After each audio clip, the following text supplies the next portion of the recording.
Class आज हम बे की पढ़ाई करेंगे। ये क्या लिखा हुआ है? बे। बे ब बत्तख, बे ब बादल, बे ब बारिश, बे ब बारिश, बे ब बिल्ली। आज हमने क्या पढ़ा? बे। आप तस्वीर की तरफ देखें।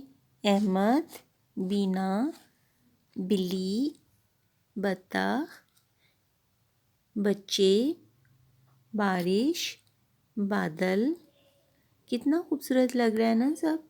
अब नीचे आए, नीचे लाइन में लिखा हुआ है, लुक एट दिस।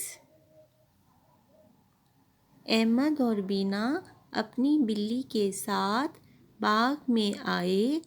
पानी में बत्तख तैर रही थी। इतने में काले बादल आ गए और बारिश बरसने लगी।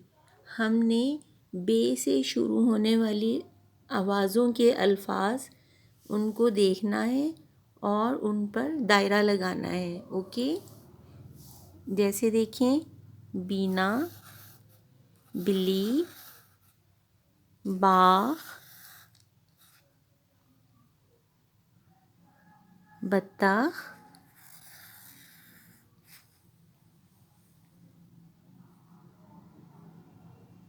बादल और बारिश बरसने।